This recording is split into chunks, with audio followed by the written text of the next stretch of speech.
Okay, so very good afternoon. So in the last class, we were discussed about the responsibility centers ಬಗ್ಗೆ ಮಾತಾಡ್ತಾ ಇದ್ವಿ. Hope ನಿಮ್ಗೆಲ್ಲ ಗೊತ್ತಿದೆ, ಜ್ಞಾಪಕ ಇದೆ ಅಂತ ಅನ್ಕೊಂಡಿದೀನಿ. ಒಂದು ಕಾಸ್ಟ್ ಸೆಂಟರ್ ಬಗ್ಗೆ ಮಾತಾಡಿದ್ವಿ, ಅದಾದ್ಮೇಲೆ ಪ್ರಾಫಿಟ್ ಸೆಂಟರ್ ಬಗ್ಗೆ ಮಾತಾಡಿದ್ವಿ, ಅದಾದ್ಮೇಲೆ ಇನ್ವೆಸ್ಟ್ಮೆಂಟ್ ಸೆಂಟರ್ ಬಗ್ಗೆ ನಾವು ಮಾತಾಡ್ಬೇಕಾದಾಗ ಜಸ್ಟ್ ಬೇಸಿಕ್ಸ್ ಬಗ್ಗೆ ನಾವು ಮಾತ್ರ ಮಾತಾಡಿದ್ವಿ. ಸ್ವಲ್ಪ ಜನರಲ್ ಥಿಯರಿ ನೋಡ್ಬಿಟ್ಟು ಅದಾದ್ಮೇಲೆ ವಿ ಸ್ಟಾಪ್ ಅಂಡ್ ಈ ಪ್ಯಾರಾಗ್ರಾಫ್ ನಾನು ಮಾತಾಡ್ತಾ ಇದ್ದೆ ಲಾಸ್ಟ್ ಕ್ಲಾಸ್ ಅಲ್ಲಿ. ಸೊ ನಾವು ಮಾತಾಡ್ತಿರೋದು ಯಾವ್ದ್ರ ಬಗ್ಗೆ? ರೆಸ್ಪಾನ್ಸಿಬಿಲಿಟಿ ಅಕೌಂಟಿಂಗ್ ಬಗ್ಗೆ ಮಾತಾಡ್ತಿರೋದು. ರೆಸ್ಪಾನ್ಸಿಬಿಲಿಟಿ ಅಕೌಂಟಿಂಗ್ ಅಂತ ಕಾನ್ಸೆಪ್ಟ್ ಬಂದು ಏನು ಅಂತಂದ್ರೆ, ಒಂದು ಆರ್ಗನೈಸೇಷನ್ ಅಲ್ಲಿ ಒಂದೊಂದು ಸಪ್ರೇಟ್ ಸೆಗ್ಮೆಂಟ್ಸ್ ಗಳಿಗೆ ಅದರದೇ ಅಂತ ರೆಸ್ಪಾನ್ಸಿಬಿಲಿಟೀಸ್ ನ ಅಲಾಟ್ ಮಾಡಿ ಅದನ್ನ ಅಕೌಂಟಬಿಲಿಟಿ ತೋರಿಸೋದನ್ನೇ ನಾವು ಏನಂತ ಕರಿತೀವಿ? ರೆಸ್ಪಾನ್ಸಿಬಿಲಿಟಿ ಅಕೌಂಟಿಂಗ್ ಅಂತ ಕರಿತೀವಿ. ಈ ರೆಸ್ಪಾನ್ಸಿಬಿಲಿಟಿ ಅಕೌಂಟಿಂಗ್ ನ 3 ವಿಧದಲ್ಲಿ ಅವ್ರು ಏನ್ ಮಾಡ್ತಾರೆ ನೋಡ್ತಾರೆ. ಅದು ಒಂದು ಕಾಸ್ಟ್ ಸೆಂಟರ್ ಮುಖಾಂತರ, ಇನ್ನೊಂದು ಪ್ರಾಫಿಟ್ ಸೆಂಟರ್ ಮುಖಾಂತರ, ಮತ್ತೆ ಇನ್ನೊಂದಾದ್ಮೇಲೆ ಇನ್ವೆಸ್ಟ್ಮೆಂಟ್ ಸೆಂಟರ್ ಮುಖಾಂತರ. ಸೊ ಈ 3 ಆಂಗಲ್ ಇಂದ ಏನ್ ಮಾಡ್ತಾರೆ, ರೆಸ್ಪಾನ್ಸಿಬಿಲಿಟಿ ಅಕೌಂಟಿಂಗ್ ನ ಸ್ಟಡಿ ಮಾಡ್ತಾರಂತೆ. ಅದರಲ್ಲಿ ನಾವು ಕಾಸ್ಟ್ ಸೆಂಟರ್ ಬಗ್ಗೆ ಮತ್ತೆ ಪ್ರಾಫಿಟ್ ಸೆಂಟರ್ ಬಗ್ಗೆ ನಾವು ಡಿಸ್ಕಸ್ ಮಾಡಿದ್ವಿ ಆಲ್ರೆಡಿ. ಸೊ ನೆಕ್ಸ್ಟ್ ಕಾನ್ಸೆಪ್ಟ್ ಬಂದು ಇನ್ವೆಸ್ಟ್ಮೆಂಟ್ ಸೆಂಟರ್ ಬಗ್ಗೆ ಮಾತಾಡಿದ್ವಿ. ಇನ್ವೆಸ್ಟ್ಮೆಂಟ್ ಸೆಂಟರ್ ಬಂದು ಏನು ಅಂತ ಅಂದ್ರೆ, ಆಯಾ ಡಿವಿಷನ್ಸ್ ಗಳಿಗೆ ಎಷ್ಟು ಮಟ್ಟಿಗೆ ಇನ್ವೆಸ್ಟ್ಮೆಂಟ್ ಮಾಡ್ತಾರೆ, ಮತ್ತೆ ಇನ್ವೆಸ್ಟ್ಮೆಂಟ್ ಮಾಡಬೇಕಾದಾಗ ಯಾವ ರೀತಿ ಎಕ್ಸ್ಪೆಕ್ಟ್ ಮಾಡ್ತಾರೆ ಕಂಪ್ನೀಸ್ ಪರ್ಟಿಕ್ಯುಲರ್ ಡಿವಿಷನ್ ಇಂದ ಅನ್ನೋದ್ರ ಬಗ್ಗೆ ಮಾತಾಡಿದ್ವಿ. ಅದನ್ನ ಅರ್ಥ ಮಾಡ್ಕೊಳ್ಳೋದು ಬಂದು ಇಲ್ಲಿ ನಿಮ್ಗೆ ಹೇಳ್ತಾರೆ ಏನಂತ, the investment centre analysis can be used as a basis for evaluating the contribution of a division as an entity as also the performance of a divisional manager ಅಂತ. ಅಂದ್ರೆ ಅರ್ಥ, ಒಂದೊಂದು ಪರ್ಟಿಕ್ಯುಲರ್ ಡಿವಿಷನ್ ಯಾವ ರೀತಿ ಕಂಪನಿಗೆ ಕಾಂಟ್ರಿಬ್ಯೂಟ್ ಮಾಡ್ತಾ ಇದೆ, ಅದು ಕಾಂಟ್ರಿಬ್ಯೂಟ್ ಮಾಡೋದ್ರ ಮುಖಾಂತರ ಯಾವ ರೀತಿ ಪರ್ಫಾರ್ಮೆನ್ಸ್ ಇಂಪ್ರೂವ್ಮೆಂಟ್ ಆಗ್ತಾ ಇದೆ ಅನ್ನೋದನ್ನ ಸ್ಟಡಿ ಮಾಡೋದೇ ಏನು ನಿಮ್ಮ ಇನ್ವೆಸ್ಟ್ಮೆಂಟ್ ಸೆಂಟರ್ ಅನಾಲಿಸಿಸ್ ಅಂತ ಕರಿತೀವಿ. The measure of performance in an investment center is based on the relationship between the profit and the amount of asset employed ಅಂತ. ಅರ್ಥ ಸಿಂಪಲ್ ಏನು ಅಂತ ಅಂದ್ರೆ, ನಾನು ಒಂದು ಆಕ್ಟಿವಿಟಿನ ಪರ್ಫಾರ್ಮ್ ಮಾಡೋದಕ್ಕೆ ಇಷ್ಟು ದುಡ್ಡು ಅಂತ ಇನ್ವೆಸ್ಟ್ಮೆಂಟ್ ಮಾಡಿದೀನಿ. ನಾವು ಆ ಇನ್ವೆಸ್ಟ್ ಮಾಡೋ ದುಡ್ಡಿಂದ ನನಗೆ ಎಷ್ಟು ಪ್ರಾಫಿಟ್ ಅಥವಾ ಇನ್ಕಮ್ ಬರ್ತಾ ಇದೆ, ಈ ರಿಲೇಶನ್ಶಿಪ್ ನ ಸ್ಟಡಿ ಮಾಡೋದೇನೆ ಏನು ಇನ್ವೆಸ್ಟ್ಮೆಂಟ್ ಸೆಂಟರ್ ಅನಾಲಿಸಿಸ್. ಈಗ ಸಿಂಪಲ್ ಆಗಿ ಹೇಳ್ಬೇಕಂದ್ರೆ, ಒಂದು ನೀವ್ ಯಾವ್ದೋ ಒಂದು ಪೇಂಟ್ ಶಾಪ್ ಇಟ್ಕೊಂಡಿದೀರಾ ಅಂತ ಅನ್ಕೊಳ್ಳಿ. ಮನೆಗೆ ಹೋಗಿ ಪೇಂಟ್ ಮಾಡೋ ಕೆಲಸನೇ. ನಾವು ಮನೆಗೆ ಹೋಗಿ ಪೇಂಟ್ ಮಾಡ್ಬೇಕು ಅಂತ ಅಂದ್ರೆ ನಿಮ್ಗೆ ಏನ್ ಬೇಕು? ಯು ನೀಡ್ ಸರ್ಟೈನ್ ಇನ್ಸ್ಟ್ರೂಮೆಂಟ್ಸ್ ಅಲ್ಲ. ಆ ಪೇಂಟ್ಗೆ ಬ್ರಷು, ಅದೇ ಬಾಕ್ಸು, ಅದಕ್ಕೊಂದು ಬೇಕಾಗಿರೋ ಸ್ಕಿಲ್ಲು, ಇದು ಎಲ್ಲದಕ್ಕೆ ನೀವ್ ಏನ್ ಮಾಡ್ತೀರಾ? ಒಂದು 50,000 ಅಂತ ಏನ್ ಮಾಡ್ತೀರಾ? ಇನ್ವೆಸ್ಟ್ ಮಾಡ್ತೀರಾ ಅಂತ ಅನ್ಕೊಳ್ಳಿ. ನಾವು ಇನ್ವೆಸ್ಟ್ ಮಾಡದ್ಮೇಲೆ ನಿಮ್ಗೆ ಎಲ್ಲೆಲ್ಲೋ ಒಂದೊಂದ್ ಕಡೆ ಆಫರ್ಗಳು ಬರ್ತಾ ಇರುತ್ತೆ. ಹೋಗ್ತೀರಾ, ಪೇಂಟ್ ಚಾರ್ಜಸ್ ಪೇಂಟ್ ಮಾಡ್ತೀರಾ, ಪೇಂಟ್ ಚಾರ್ಜಸ್ ಅಂತ ಏನ್ ಮಾಡ್ತೀರಾ? ದುಡ್ಡು ಕಲೆಕ್ಟ್ ಮಾಡ್ಕೊಳ್ತೀರಾ. ಒಂದ್ ಮನೆಗೆ ಹೋಗ್ತೀರಾ, 5,000 ಕಲೆಕ್ಟ್ ಮಾಡ್ತೀರಾ. ಇನ್ನೊಂದ್ ಮನೆಗೆ ಹೋಗ್ತೀರಾ, 6,000 ಕಲೆಕ್ಟ್ ಮಾಡ್ತೀರಾ. ಹಾಗೆ ಇನ್ನೊಂದ್ ಕಡೆ ಹೋಗಿ ಒಂದು 10,000 ಕಲೆಕ್ಟ್ ಮಾಡ್ತೀರಾ. ಮತ್ ಇನ್ನೊಂದ್ ಕಡೆ ಹೋಗ್ಬಿಟ್ಟು ಒಂದು 25,000 ಕಲೆಕ್ಟ್ ಮಾಡ್ತೀರಾ. ಎಲ್ಲಿ ತನಕ ಕಲೆಕ್ಟ್ ಮಾಡ್ತೀರಾ? ಸೊ ಅಂಟಿಲ್ ಆ ಇನ್ವೆಸ್ಟ್ಮೆಂಟ್ ಎಲ್ಲಿ ತನಕ ಕನ್ಸ್ಯೂಮ್ ಆಗ್ತಾ ಇರೋದು ಅಲ್ಲಿ ತನಕ ನೀವ್ ಏನ್ ಮಾಡ್ತಾನೆ ಇರ್ತೀರಾ? ನೀವು ಚಾರ್ಜಸ್ ಅಪ್ಲೈ ಮಾಡ್ಬಿಟ್ಟು ಏನ್ ಮಾಡ್ತೀರಾ? ದುಡ್ಡು ಕಲೆಕ್ಟ್ ಮಾಡ್ಕೊಳ್ತಾ ಹೋಗ್ತೀರಾ. ನೀವ್ ಇನ್ವೆಸ್ಟ್ ಮಾಡೋದು 50,000 ರೂಪಾಯಿ ಆದ್ರೆ, ಸೊ ನಿಮ್ಗೆ ಅದರಿಂದ ಏನಾದ್ರೂ ಅರ್ನಿಂಗ್ಸ್ ಜಾಸ್ತಿ ಬರ್ತಾ ಇದೆ ಅಂತ ಅಂದ್ರೆ, ಸೊ ಅಲ್ಲಿಗೆ ಅರ್ಥ ನಿಮ್ಮ ಪರ್ಫಾರ್ಮೆನ್ಸ್ ಡೇ ಬೈ ಡೇ ಚೆನ್ನಾಗಿ ರನ್ ಆಗ್ತಾ ಇದೆ ಅನ್ನೋದ್ರ ಮೀನಿಂಗ್ ಬರುತ್ತೆ. ಯಾವ್ದ್ರದ್ದು? Investment centre analysis. ಅದಕ್ಕೋಸ್ಕರ ಹೇಳ್ತಾರೆ ಏನು ಅಂತ ಅಂದ್ರೆ, investment centre which is a relationship between the income that you have earned and the amount that you have invested. ಎಷ್ಟು ಅಮೌಂಟ್ ನ ಇನ್ವೆಸ್ಟ್ ಮಾಡಿದೀರಾ, ಅದರಿಂದ ನೀವು ಬರ್ತಾ ಇರೋ ಇನ್ಕಮ್ ಏನು, ಈ ರಿಲೇಶನ್ಶಿಪ್ ನ ಮೆಜರ್ ಮಾಡೋದಕ್ಕೆ ಏನಂತ ಕರಿತೀವಿ ನಾವು? ಈ ಇನ್ವೆಸ್ಟ್ಮೆಂಟ್ ಸೆಂಟರ್ ಅಂತ ಕರಿತೀವಿ ನಾವು, ಅಥವಾ ಇನ್ವೆಸ್ಟ್ಮೆಂಟ್ ಸೆಂಟರ್ ಅನಾಲಿಸಿಸ್ ಅಂತ ಕರಿತಾ ಇದೀವಿ. ಹೋಪ್ ನಾನು ಮಾತಾಡ್ತಿರೋದು ಎಲ್ರಿಗೂ ಕೇಳಿಸ್ತಾ ಇದೆಯಾ? Okay. There are 2 ways to relate the income to asset ಅಂತ. ಈ ಇನ್ಕಮ್ ನ ಮತ್ತೆ ಅಸೆಟ್ ಎಂಪ್ಲಾಯ್ಡ್ ನ ರಿಲೇಶನ್ಶಿಪ್ ನ ಮೆಜರ್ ಮಾಡೋದು 2 ರೀತಿಲಿ ಮಾಡ್ತಾರಂತೆ. ಒಂದ್ ರೀತಿ ಬಂದು ರಿಟರ್ನ್ ಆನ್ ಇನ್ವೆಸ್ಟ್ಮೆಂಟ್ ಅಂತ, ಅದು ನಿಮ್ಗೆ ಎಲ್ಲರಿಗೂ ಗೊತ್ತಿದೆ. ROI ಅಂತ ಕರಿತಾ ಇದ್ವಿ ನಾವು, ರಿಟರ್ನ್ ಆನ್ ಇನ್ವೆಸ್ಟ್ಮೆಂಟ್ ಅಂತ. ಅದು ಒಂದ್ ರೀತಿ ನಿಮ್ಮ ಒಂದು ಇನ್ವೆಸ್ಟ್ಮೆಂಟ್ ಸೆಂಟರ್ ಅನಾಲಿಸಿಸ್ ನ ಮೆಜರ್ ಮಾಡೋ ರೀತಿ. ಅದಾದ್ಮೇಲೆ ಎರಡದ್ ಬಂದು ರೆಸಿಡಿಯಲ್ ಇನ್ಕಮ್ ಅಂತ.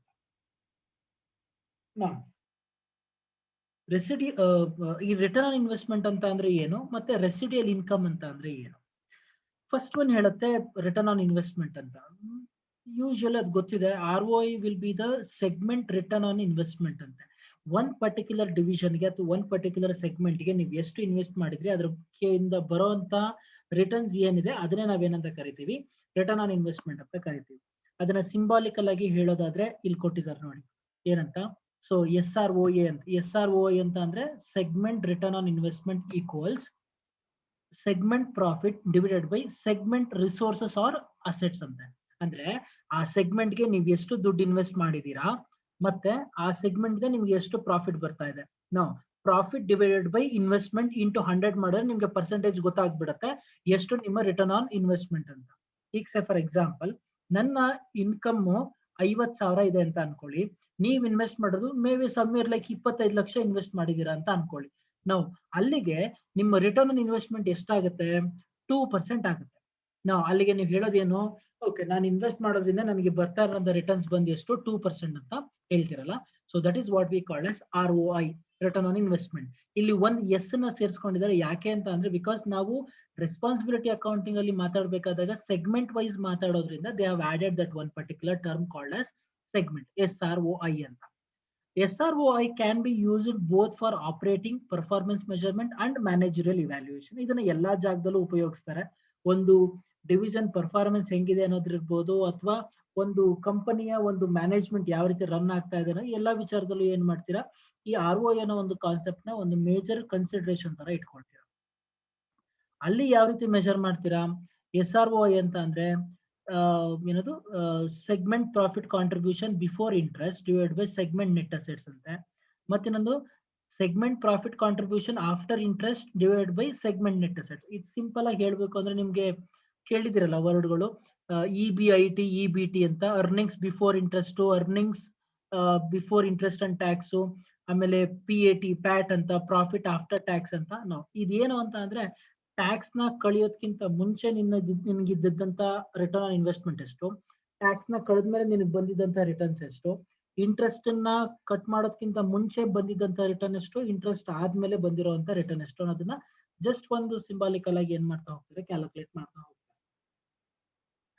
SROI is useful in evaluating the total earning power of all assets directly employed by the segment, regardless of how they are financed ಅಂತ.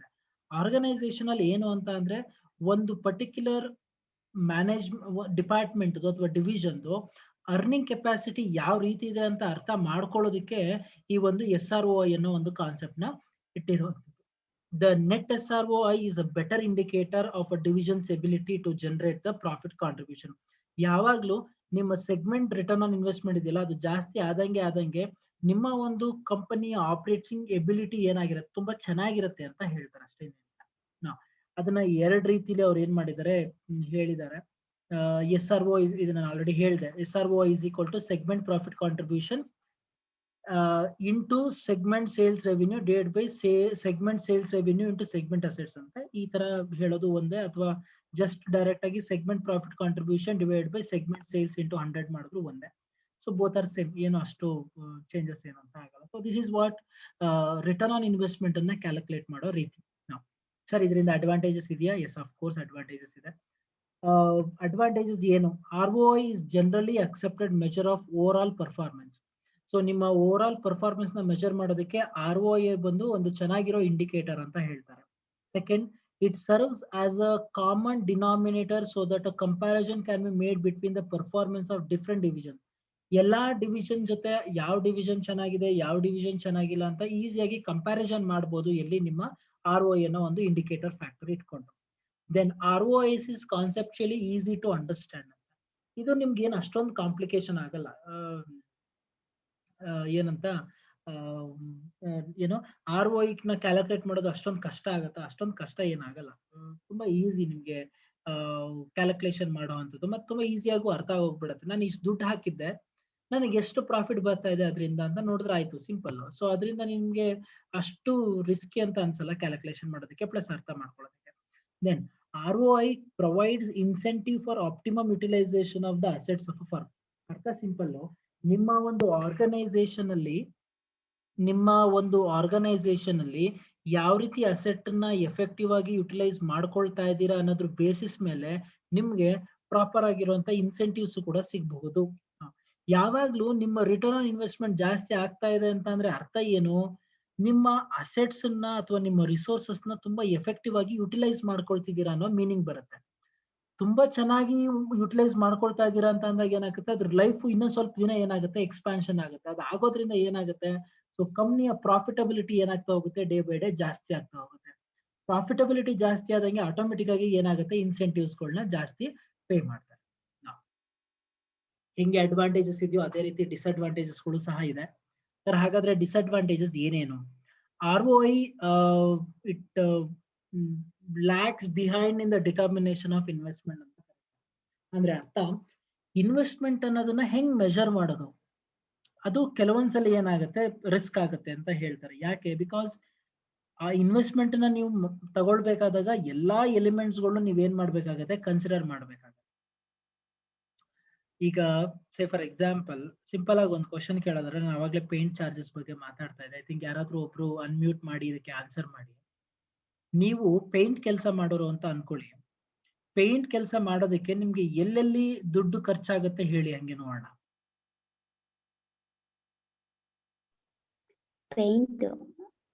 ಒಂದು ಪೇಂಟ್ ತಗೊಂಡ್ ಬರ್ಬೇಕು, ಅದು ಖರ್ಚಾಗುತ್ತೆ. ಆಮೇಲೆ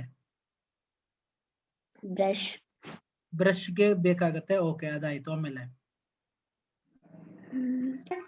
ಸರ್ ಪೇಂಟಿಂಗ್ ಮಾಡ್ತಾರಲ್ಲ ಅವ್ರಿಗೂ ಕೊಡ್ಬೇಕಲ್ವಾ ಸರ್? ಓಕೆ, ನಾನೇ ಹೋಗಿ ಪೇಂಟ್ ಮಾಡ್ತಿದ್ರೆ ಪರವಾಗಿಲ್ಲ. ಕೆಳಗಡೆ ಒಂದ್ 3-4 ಜನ ಇರ್ಸ್ಕೊಂಡು ಮಾಡಿಸ್ತಾ ಇದೀನಿ ಅಂದ್ರೆ ಅವ್ರಿಗೆ ಪೇಂಟ್ ಚಾರ್ಜಸ್ ಕೊಡ್ಬೇಕು. Very good. ಆಮೇಲೆ ಎಕ್ಸ್ಪೆನ್ಸ್ ಚಾರ್ಜ್ ಬರೋದಕ್ಕೆ, ಓಡಾಡೋದಕ್ಕೆ, ಎಲ್ಲಿಂದ ಅವನ ಜಾಗದಿಂದ ಎಲ್ಲಿ ಪೇಂಟ್ ಮಾಡಕ್ ಹೋಗ್ತೀನೋ ಅಲ್ಲಿಗೆ ಹೋಗ್ಬೇಕು ಅಂತಂದ್ರೆ ಸ್ವಲ್ಪ ಖರ್ಚಾಗುತ್ತೆ. ಅದಾದ್ಮೇಲೆ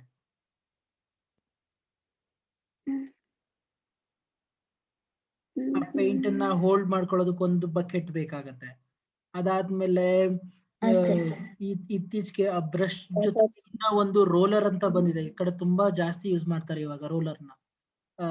ಜಸ್ಟ್ ಪೇಂಟ್ ಬ್ರಷ್ ಅಲ್ಲಿ ಬ್ರಷ್ ಮಾಡೋದ್ರ ಬದಲು ಈಗ ಒಂದು ರೋಲ್ ಎಳಿತಾರೆ. ಎಳೆದ್ರೆ ಏನಾಗುತ್ತೆ, ಬೇಗ ಪೇಂಟ್ ಆಗುವಂತ ಚಾನ್ಸಸ್ ಜಾಸ್ತಿ ಇರುತ್ತೆ. ಆಮೇಲೆ ಬೇರೆ ಇನ್ನೇನಾದ್ರೂ ಎಕ್ಸ್ಪೆನ್ಸಸ್ ಯಾರಿಗಾದ್ರೂ ಹೊಳೆದ್ರೆ ಹೇಳಿ.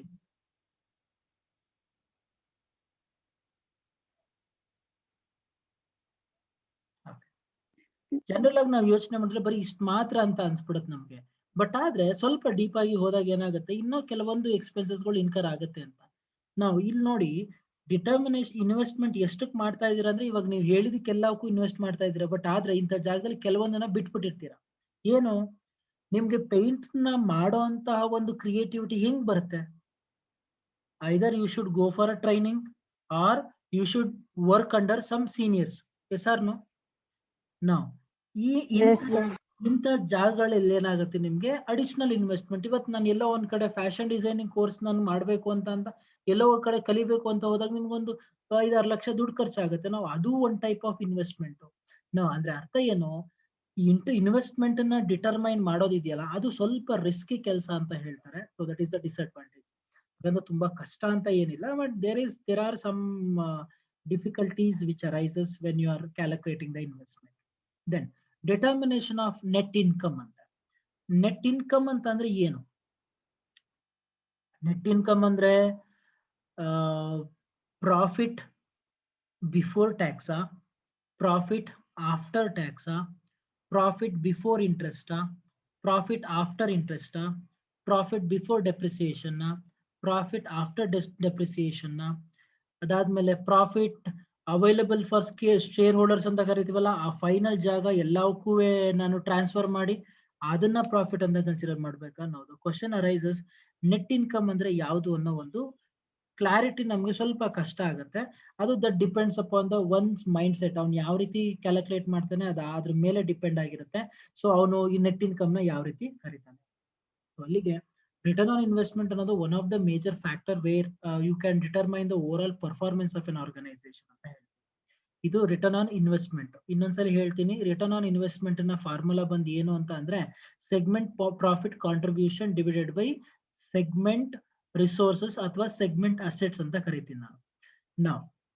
ಇದ್ರ ಮುಖಾಂತರ ಏನ್ ಮಾಡ್ತೀನಿ ನಾನು, ROI ಅಂತ ಕರಿತೀನಿ. ಇದು ಒಂದು ರೀತಿಲಿ ನೀವು ನಿಮ್ಮ ಇನ್ವೆಸ್ಟ್ಮೆಂಟ್ ಸೆಂಟರ್ ನ ಅನಲೈಸ್ ಮಾಡೋ ರೀತಿ.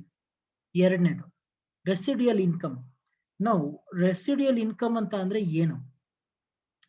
ಜನರಲ್ ಆಗಿ ಮೀನಿಂಗ್ ಹೇಳಬೇಕು. ರೆಸಿಡಿಯಲ್ ಇನ್ಕಮ್ ಅಂದ್ರೆ it is just a money, it is the money remaining after the ನೆಸರಿ payment of expenses and cost ಅಂತ. ಅರ್ಥ ಸಿಂಪಲ್. ಇದು ಒಂಥರ ಇನ್ನೊಂದು ರೀತಿ ಹೇಳ್ಬೇಕು ಅಂತಂದ್ರೆ ಸೇವಿಂಗ್ಸ್ ಅಂತಾನು ಕರಿಬಹುದು ನಾವು. ಇದಕ್ಕೆ ಒಂದು ಟರ್ಮಿನಾಲಜಿ ಹೇಳೋದಾದ್ರೆ ಏನು, it is an alternative measure of financial performance in an investment center, is a segment residual income. The proceedings discussion clearly shows that the SROI suffers from serious limitation, so that this residual income ಅನ್ನೋದು ಏನು ಹೇಳುತ್ತೆ ಅಂತ ಅಂದ್ರೆ to measure the divisional performance and avoid some of the problem associated with SROI analysis ಅಂತ. ಅಂದ್ರೆ ನಾವು ROI calculation ಮಾಡ್ಬೇಕಾದಾಗ ಎರಡು disadvantage ನೋಡಿದ್ವಿ. ಯಾವ್ದಾದ್ರು ಎರಡು ಡಿಸ್ಅಡ್ವಾಂಟೇಜ್ ಯಾವ್ದಾವ್ದು ನಾವು ಹೇಳಿದ್ದು, ಒಂದು ಡಿಟರ್ಮಿನೇಷನ್ ಆಫ್ ದ ಇನ್ವೆಸ್ಟ್ಮೆಂಟ್, ಮತ್ತಿನ್ನೊಂದು determination of net income. So ಈ ಎರಡರದ್ದು ಡಿಟರ್ಮಿನೇಷನ್ ಏನಾಗ್ತಾ ಇದೆ, ನಿಮ್ಗೆ ಕಷ್ಟ ಆಗ್ತಾ ಇದೆ. ಅದಕ್ಕೋಸ್ಕರ ಏನ್ ಮಾಡ್ತಾನೆ, ಆ ಪ್ರಾಬ್ಲಮ್ ನ ಸಾಲ್ವ್ ಮಾಡೋದಕ್ಕೆ ರೆಸಿಡಿಯಲ್ ಇನ್ಕಮ್ ಅಂತ ಇಟ್ಟ ಮೀನಿಂಗು. ರೆಸಿಡಿಯಲ್ ಇನ್ಕಮ್ ಅಂತ ಅಂದ್ರೆ ಏನು, ನಿಮ್ಮ ಹತ್ರ ಎಲ್ಲಾ ಖರ್ಚುನು ಮಾಡಾದ್ಮೇಲೆ ಉಳ್ಕೊಂಡಿರೋ ದುಡ್ಡು ಏನಿದೆಯಲ್ಲ, ಉಳ್ಕೊಂಡಿರೋ ದುಡ್ಡನ್ನ ನಾನು ಏನಂತ ಕರಿತೀನಿ, ROI ಅಂತ ಕರಿತೀನಿ ನಾವು. ಇದಕ್ಕೊಂದು ಫಾರ್ಮುಲಾನು ಕೊಟ್ಟಿದ್ದಾರೆ. ಏನ್ ಕೊಟ್ಟಿದ್ದಾರೆ ನೋಡೋಣ. SRI ಅಂತ ಅಂದ್ರೆ segment residual income equals segment profit contribution minus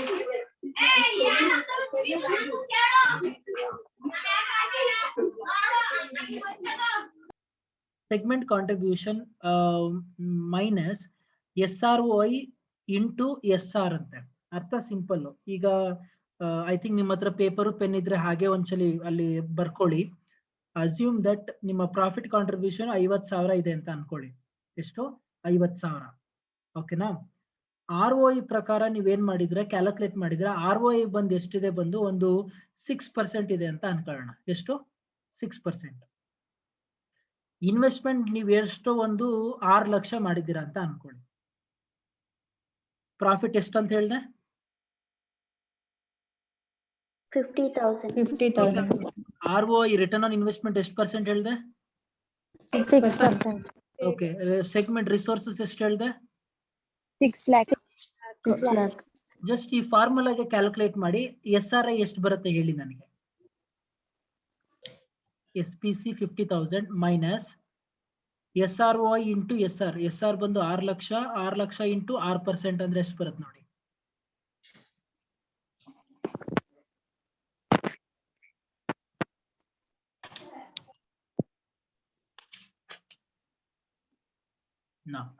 ಎಷ್ಟು ಬಂತು? 36,000.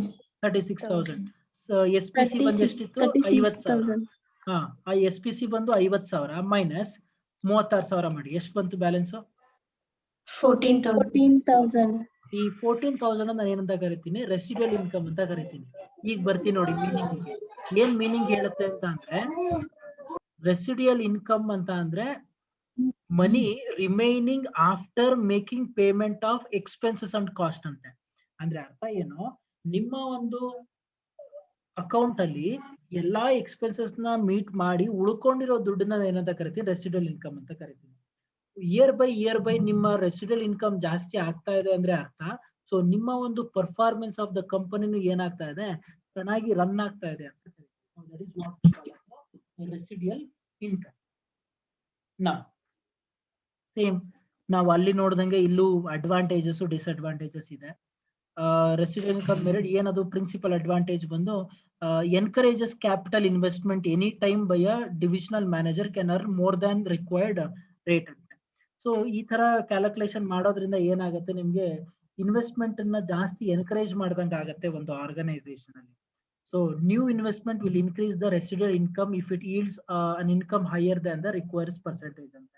ಯಾವಾಗ್ಲೂ ಏನು ಅಂತ ಅಂದ್ರೆ, ಸ್ವಲ್ಪ ಪ್ಲಾನ್ ಮಾಡ್ಕೊಂಡು ನೀವು ಇನ್ವೆಸ್ಟ್ ಮಾಡಿದಷ್ಟು ಏನಾಗ್ತಾ ಹೋಗುತ್ತೆ, ನಿಮ್ಮ ಒಂದು ಏನೋ ability of saving the money will going to be higher ಅಂತ.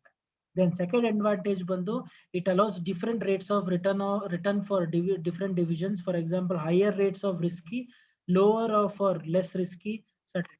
So usually ಏನಾಗಿರುತ್ತೆ, ನಿಮ್ಮ ROI ಎಕ್ಸ್ಪೆಕ್ಟೇಷನ್ ಏನ್ ಮಾಡ್ತೀರಾ ಅದ್ರ ಮೇಲೆ ಡಿಪೆಂಡ್ ಆಗಿರುತ್ತೆ. ನಿಮ್ಮ ಕಂಪನಿಯ ಒಂದು ರಿಸ್ಕಿ ಪಾರ್ಟ್ ನಿಮ್ಗೆಲ್ಲ ಗೊತ್ತಿದೆ ಚೆನ್ನಾಗಿ. Higher the rate of risky, higher the rate of return.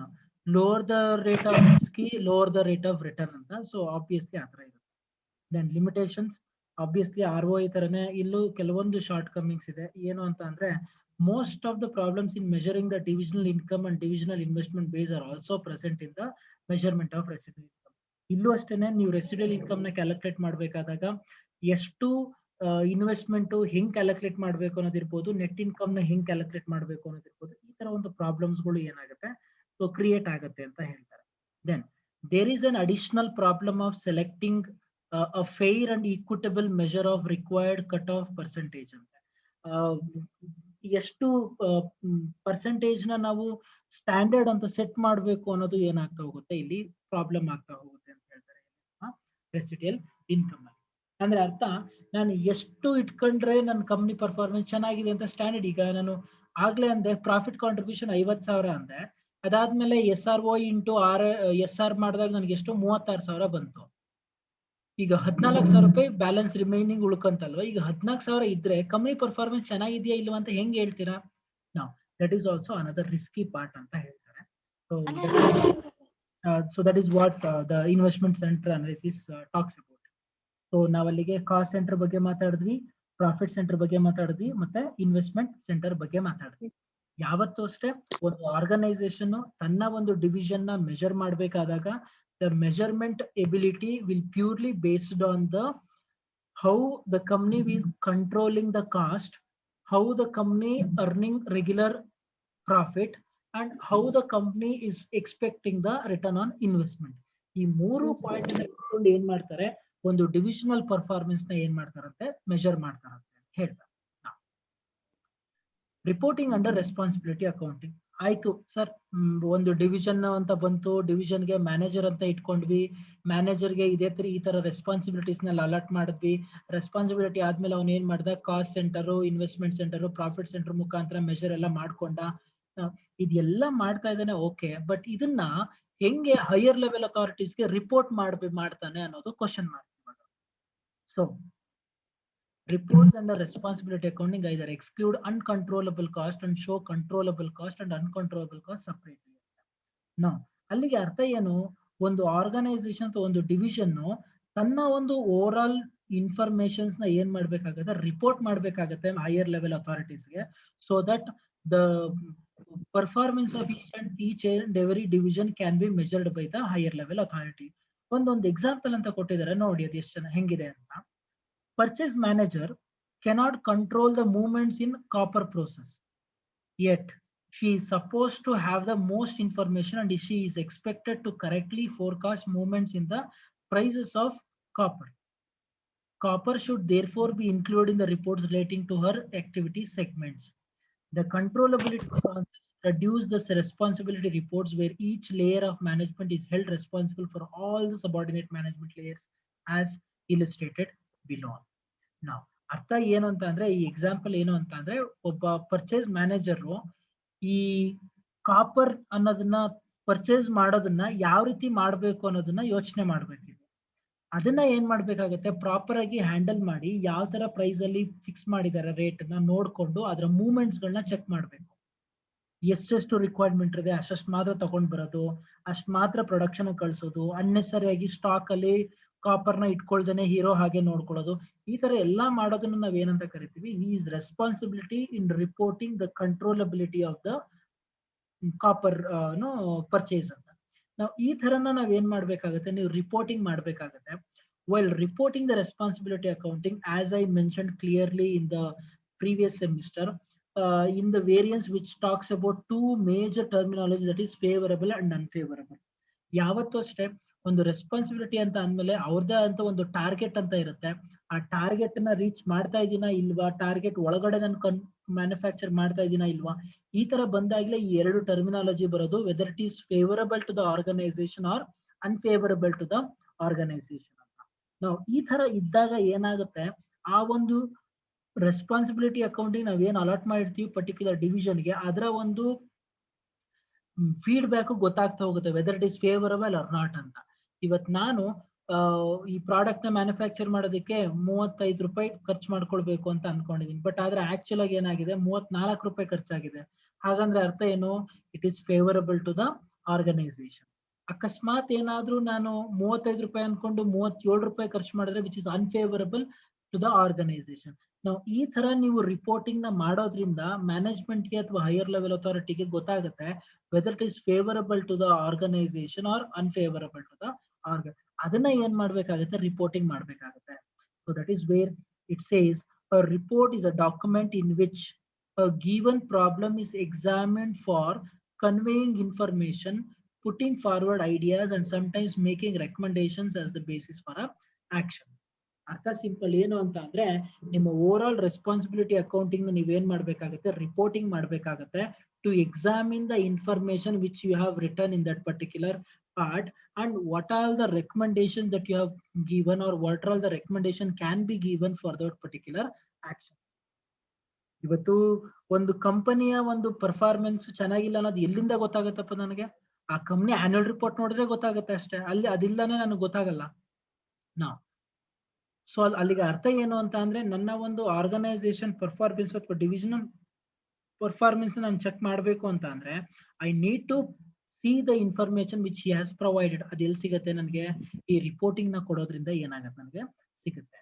So various organisation will emphasise different priorities but possible reporting system includes. Sir ಹಾಗಾದ್ರೆ ಒಂದು ರಿಪೋರ್ಟಿಂಗ್ ಅಲ್ಲಿ ಏನಿರುತ್ತೆ, ರೆಸ್ಪಾನ್ಸಿಬಿಲಿಟಿ ರಿಪೋರ್ಟಿಂಗ್ ಅಂತ ಕರಿತೀವಲ್ಲ, ಅದರಲ್ಲಿ ಏನಿರುತ್ತೆ?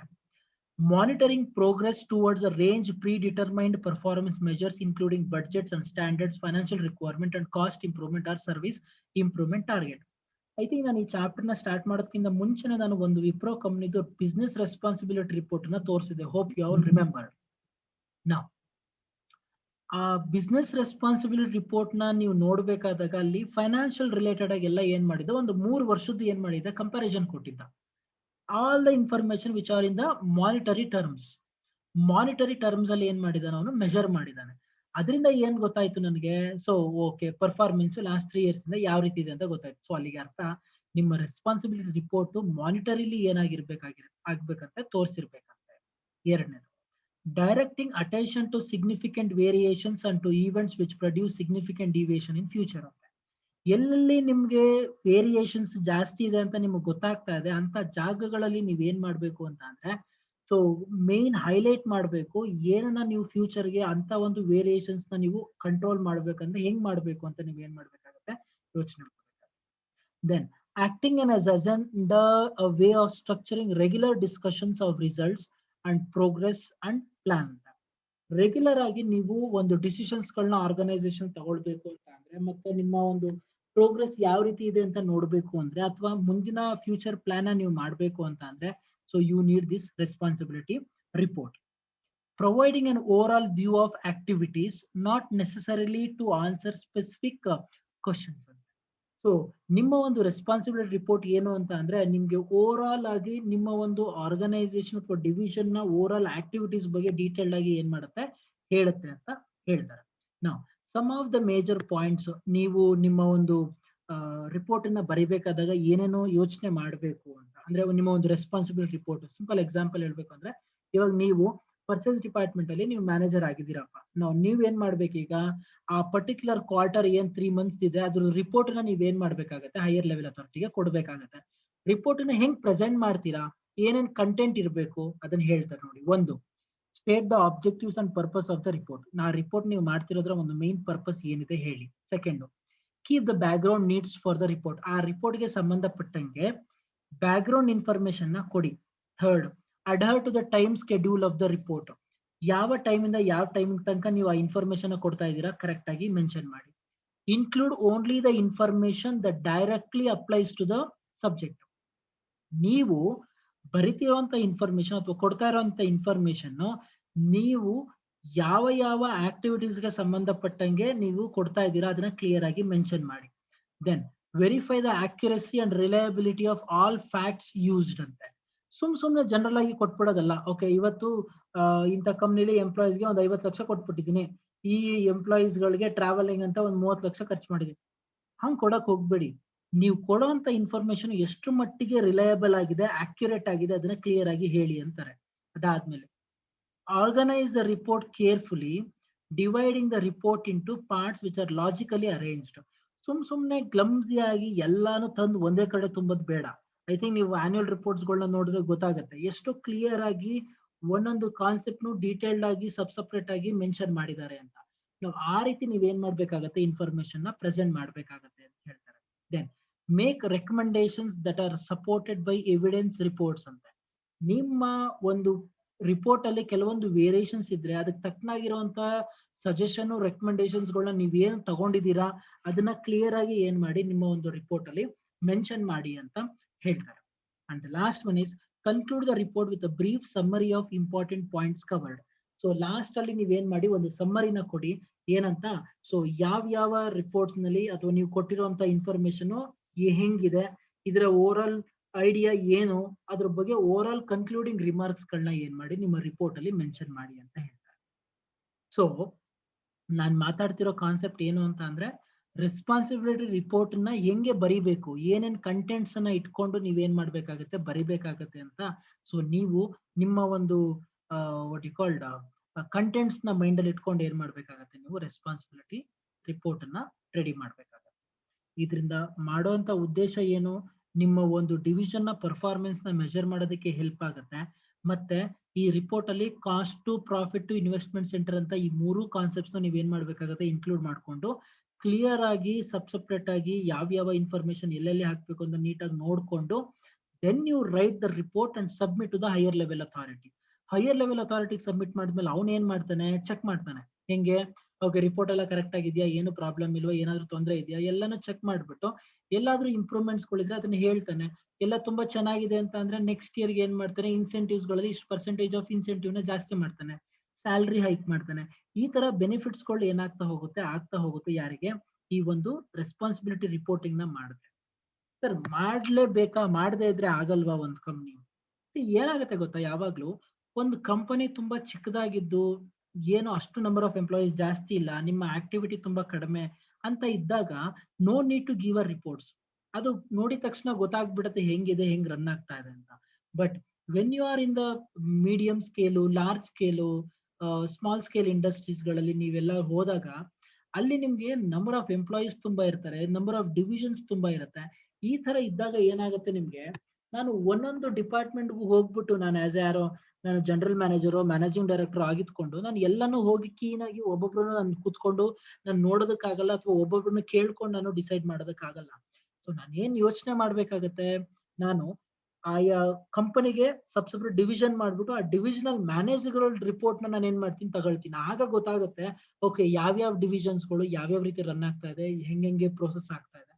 ಸೊ ಈ ತರ ಏನಾಗುತ್ತೆ ಗೊತ್ತಾಗ್ತಾ ಹೋಗುತ್ತೆ. ಸೊ ಅದರಿಂದ ಎಲ್ಲಾ ಆರ್ಗನೈಸೇಷನ್ಸ್ ಗಳು ಈ ರೆಸ್ಪಾನ್ಸಿಬಿಲಿಟಿ ರಿಪೋರ್ಟಿಂಗ್ ನ ಮಾಡೋದ್ರಿಂದ ಸೊ ಈ ತರ ಒಂದು ಹೆಲ್ಪ್ ಮತ್ತೆ ಓವರ್ ಆಲ್ ಒಂದು ಇಂಪ್ರೂವ್ಮೆಂಟ್ ಗೆ ಹೆಲ್ಪ್ ಆಗುತ್ತೆ ಅಂತ ಹೇಳ್ತಾರೆ. ಸೊ ಇಷ್ಟು ಬಂದು ಏನು ನಿಮ್ಮ ರೆಸ್ಪಾನ್ಸಿಬಿಲಿಟಿ ರಿಪೋರ್ಟಿಂಗ್ ಬಗ್ಗೆ ನಾನು ಮಾತಾಡಿದಂತೆ. ಸೊ ಅಲ್ಲಿಗೆ ನಾನು ಸ್ಟಾರ್ಟಿಂಗ್ ಇಂದ ರೆಸ್ಪಾನ್ಸಿಬಿಲಿಟಿ ಅಕೌಂಟಿಂಗ್ ಗೆ ಸಂಬಂಧಪಟ್ಟಂಗೆ ಮೀನಿಂಗ್ ಇರ್ಬೋದು, ಡೆಫಿನೇಷನ್ಸ್ ಇರ್ಬೋದು, ಪ್ರೀ ರಿಕ್ವಿಸಿಟ್ಸ್ ಇರ್ಬೋದು, ಯಾವ ರೀತಿ ಇಂಪ್ಲಿಮೆಂಟ್ ಮಾಡ್ತೀವಿ ಅನ್ನಿರೋದು, ಏನೇನ್ ಸ್ಟೆಪ್ಸ್ ನ ಫಾಲೋ ಮಾಡ್ತೀವಿ ಅನ್ನೋದಿರ್ಬೋದು, ಮತ್ತೆ ರೆಸ್ಪಾನ್ಸಿಬಿಲಿಟಿ ಸೆಂಟರ್ ಅಂದ್ರೆ ಏನು, ಯಾವ್ಯಾವ ಡಿಫ್ರೆಂಟ್ ರೆಸ್ಪಾನ್ಸ್ ಸೆಂಟರ್ಸ್ ಇದಾವೆ, ಅದಾದ್ಮೇಲೆ ನಿಮ್ಗೆ what you called responsibility reporting ನ ಅವಶ್ಯಕತೆ ಏನು, ಏನೇನ್ ಕಂಟೆಂಟ್ಸ್ ನ ಇನ್ವಾಲ್ವ್ ಮಾಡ್ಕೊಂಡಿರ್ಬೇಕು. ಸೊ ಇದ್ರ ಬಗ್ಗೆ ನಾವೆಲ್ಲ ಏನ್ ಮಾಡಿದ್ವಿ, ಡಿಸ್ಕಸ್ ಮಾಡಿದ್ವಿ. ಸೊ ಇದಾದ್ಮೇಲೆ ಇನ್ನೆರಡು ಕಾನ್ಸೆಪ್ಟ್ ಇದೆ, ಅದನ್ನ ನಾನು ನಿಮ್ಗೆ ಬಿಡ್ತೀನಿ. ಒಂದು ಅಡ್ವಾಂಟೇಜಸ್ ಆಫ್ ರೆಸ್ಪಾನ್ಸಿಬಿಲಿಟಿ ಅಕೌಂಟಿಂಗ್ ಮತ್ತು ಇನ್ನೊಂದು ಡಿಸ್ಅಡ್ವಾಂಟೇಜಸ್ ಆಫ್ ರೆಸ್ಪಾನ್ಸಿಬಿಲಿಟಿ ಅಕೌಂಟಿಂಗ್. ಇವತ್ತಿನ ಅಸೈನ್ಮೆಂಟ್ ಏನು ಅಂತ ಅಂದ್ರೆ, ಒಂದು ರಿಟರ್ನ್ ಆನ್ ಇನ್ವೆಸ್ಟ್ಮೆಂಟ್ ಏನ್ ಫಾರ್ಮುಲಾ ಕೊಟ್ಟಿದ್ದೀನಿ ಅದಕ್ಕೆ ಒಂದು ಎಕ್ಸಾಂಪಲ್ ನ ತಗೊಂಡು ನೀವು ಪ್ರಾಬ್ಲಮ್ ನ ಸಾಲ್ವ್ ಮಾಡಬೇಕು. ಹಾಗೆ ರೆಸಿಡ್ಯೂಯಲ್ ಇನ್ಕಮ್ ನ ಕ್ಯಾಲ್ಕುಲೇಷನ್ ಮಾಡೋದಕ್ಕೆ ಒಂದು ಎಕ್ಸಾಂಪಲ್ ಅಥವಾ ಇಲಿಸ್ಟ್ರೇಷನ್ ತಗೊಂಡು ಏನ್ ಮಾಡಬೇಕು, ಪ್ರಾಬ್ಲಮ್ ನ ಸಾಲ್ವ್ ಮಾಡಬೇಕು. ಅದಾದ್ಮೇಲೆ ಅಡ್ವಾಂಟೇಜಸ್ ಇಲ್ಲಿ ನಾನು ಏನೇನ್ ಕೊಟ್ಟಿದ್ದೀನಿ, ಈ ಅಡ್ವಾಂಟೇಜಸ್ ನ ಮತ್ತೆ ಡಿಸ್ಅಡ್ವಾಂಟೇಜಸ್ ಏನೇನ್ ಕೊಟ್ಟಿದ್ದೀನಿ ಇದನ್ನ ನೀವು ಒಂದು ಲೈನ್ ಅಲ್ಲಿ ಏನ್ ಮಾಡ್ಬೇಕಾಗತ್ತೆ, ಒಂದೊಂದು ಪಾಯಿಂಟ್ ವೈಸು ಶಾರ್ಟ್ ಆಗಿ ನೀವೇನ್ ಮಾಡ್ಬೇಕಾಗತ್ತೆ, ಅಡ್ವಾಂಟೇಜಸ್ ಮತ್ತೆ ಡಿಸ್ಅಡ್ವಾಂಟೇಜಸ್ ನ ಬರಿಬೇಕಾಗತ್ತೆ. ಇನ್ನೊಂದ್ಸಲ ರಿಪೀಟ್ ಮಾಡ್ತೀನಿ. ಸೊ ಅಸೈನ್ಮೆಂಟ್ ಬಂದು ಏನು ಅಂತ ಅಂದ್ರೆ, ಒಂದು ನಿಮ್ಮ ಒಂದು ರಿಟರ್ನ್ ಆನ್ ಇನ್ವೆಸ್ಟ್ಮೆಂಟ್ ಗೆ ಒಂದು ಪ್ರಾಬ್ಲಮ್ ನ ಸಾಲ್ವ್ ಮಾಡಬೇಕು, ಪ್ರಾಬ್ಲಮ್ ಬರ್ದು ಸೊಲ್ಯೂಷನ್ ಕೊಡಬೇಕು. ಹಾಗೆ ರೆಸಿಡ್ಯೂಯಲ್ ಇನ್ಕಮ್ಗೂ ಅಷ್ಟೇ ಒಂದು ಪ್ರಾಬ್ಲಮ್ ಬರ್ದು ಸೊಲ್ಯೂಷನ್ ಕೊಡಬೇಕು.